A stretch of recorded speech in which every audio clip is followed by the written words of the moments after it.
So we're going to get way back 3.5 million years ago. Diets were primarily plant-based, similar to modern chimpanzees, with fruits, leaves, roots, and insects forming the core of their food. One of the facts I have found very profound was coming out of the book that I read from Tieraona Low Dog, MD. And this book is called Fortify My Life. And in this book, she references that some experts believe that for the first time ever in history, parents will outlive their children. Welcome to Food Farmacy, where we assess food as medicine. I'm your host, Sarah Sloan, certified NTP, and this is my charming and funny co-host, Uncertified Brian Adams. This show is sponsored by localfooddirect.com, where you can finally find quality local farm products that ship for free direct from the farm to your door.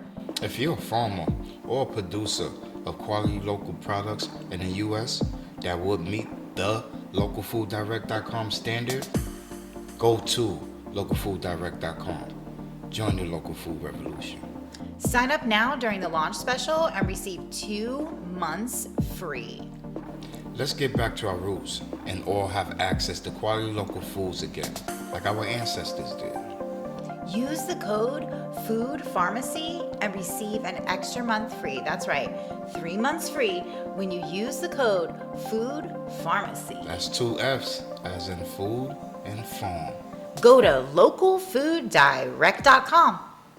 Today's topic is our ancestors' diet. Did you know that our ancestors ate on average 1,000 to 1,500 different foods, and we eat today on average 18 to 20? Let's get down to the history of it all. And I have a little bit of non-confrontational history from Google. Early human diets were largely plant-based, with fruits, roots, and vegetables being the staple. Meat and fish were also consumed, but in varying amounts depending on location and season. As hominoids evolved, they gradually shifted their diets towards more meat, likely influenced by tool development and fire control. The development of agriculture around 10,000 years ago led to more diverse and varied diet with the cultivation of grains and other crops. Here's a more detailed look. So we're going to get way back 3.5 million years ago. Diets were primarily plant-based, similar to modern chimpanzees, with fruits, leaves, roots, and insects forming the core of their food. A merge of meat eating around 3.5 million years ago. Evidence suggests that hominoids like Australopithecus afarensis started eating meat, likely from smaller animals with tools possibly playing a role. Then, Paleolithic period, roughly 2.8 million years ago to 10,000 years ago, the Paleolithic diet was diverse, with plant-based foods being a major part, but meat, fish, and other animal products were also consumed. Dietary variation also depended on geographical location, and some groups relying on more aquatic resources and other focuses on land-based. Neolithic revolution around 10,000 years ago, the development of agriculture led to a shift towards cultivated crops with a greater emphasis on grains, seeds, and legumes, which are beans. Okay. Modern diets. Today, human diets are highly diverse. So Google says that today's human diets are highly diverse. But statistically, our ancestors ate a much more variety of foods than we eat today, due to foraging, due to the location, due to native plants more more available, the conventional farming not driving the food system, and just whatever, the native landscape was. And so naturally, when you eat like that, you're going to eat a lot more diversity. So I wanted to go over one more fact. We covered the history, we covered some of the facts, but one of the facts I have found very profound was coming out of the book that I read from Tieraona Low Dog, MD. And this book is called Fortify My Life. And in this book, she references that some experts believe that for the first time ever in history, parents will outlive their children. That's scary. Yeah.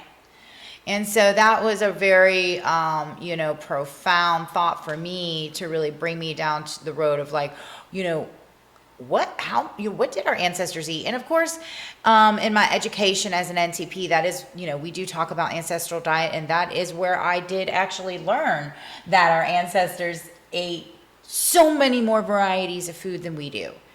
And it's hard to wrap your mind around that. How is it possible that they ate 1,000 to 1,500 varieties of food and we only eat 18 to 20?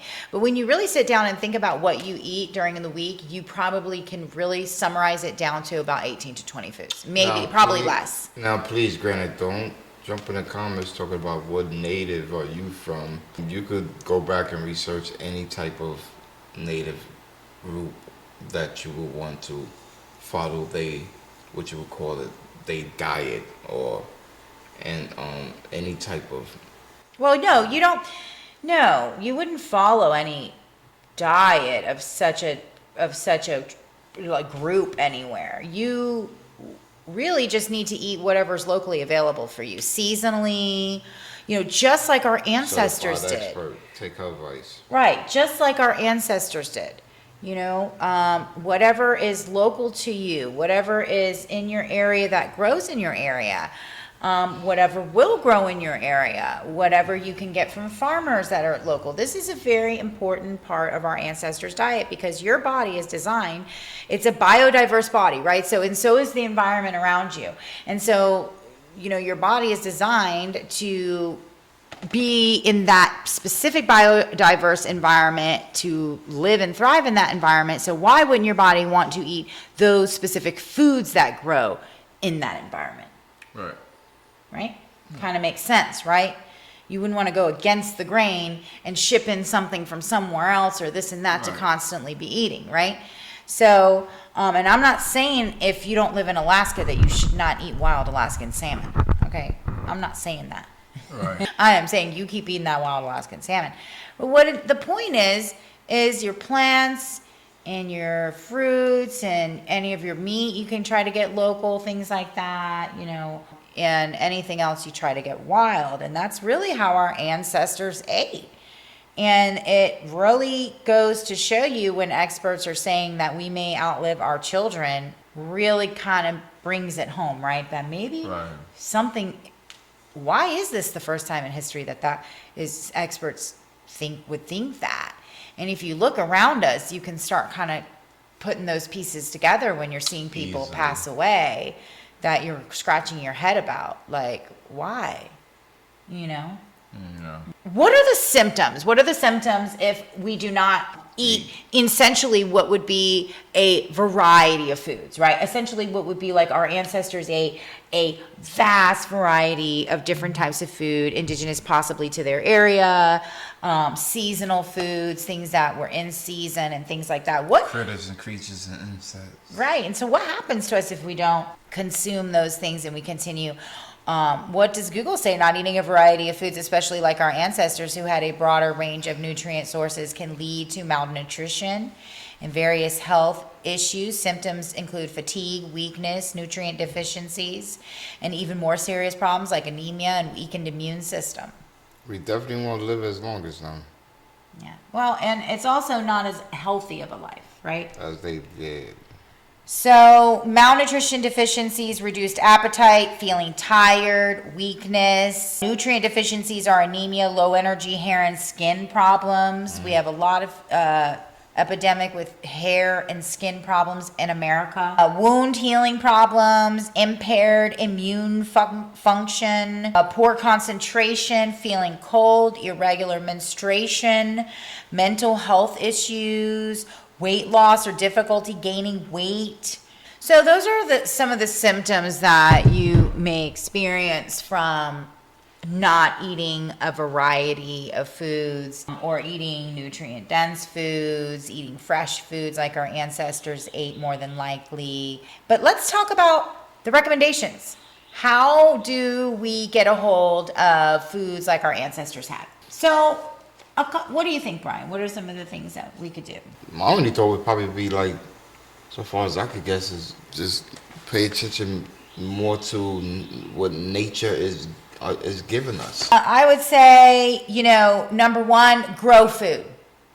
Grow food in your home, grow food in a tower. I don't care if you live in an apartment. I don't care if you live in a small yard, whatever it is. There's so many ways to grow food in your home. If you live in a small home, apartment, condo, townhome, they sell towers that produce so much food in your home in one little tower that takes up maybe 4x4, 3x3 little square foot area.